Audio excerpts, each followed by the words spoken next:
In this guide, I'm going to show you how you can change or turn off motion blur here in NBA 2K26. Before we do get into this guide, make sure to like the video and subscribe to the channel with all notifications on. It really does help the channel and lets us know that you want more content like this. We'd greatly appreciate it, and if at any point throughout this guide you did have any questions, just ask them down in the comment section below and we could help you out further. I'm going to be doing my best to reply to every single comment down there. Now, starting off in the main menu, you just need to tab over until you see the features tab over here. Go ahead and select A to open it up, and you need to go ahead and go into your settings, which should be the first option that it puts you on, but it's on the left-hand sidebar under options. Open up settings, and once you open up settings, you just need to scroll down a little bit, and what you're looking for on here is going to be motion blur. Essentially, just go ahead and find this, and here's where you can adjust it. Obviously, if you want it completely turned off, select it and turn it all the way down to 0, but by default, it's going to be set to 50. You could also adjust it by turning it to the left to make it less strong, or turning it to the right to make it even more strong.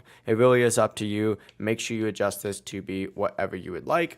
But one more time, if you do want it completely turned off, just go ahead and set it to 0. From here, you don't have to save or anything. You just got to back out. It's going to automatically save, and it really is as simple as that. If you guys did have any questions, just ask them down in the comment section below, and we could help you out further. I'm going to be doing my best to reply to every single comment down there. Before you do leave this guide, though, make sure to like the video and subscribe to the channel with all notifications on. It really does help us out. Let us know that you want more content like this. We'd greatly appreciate it. Have a great rest of your day, though. Peace.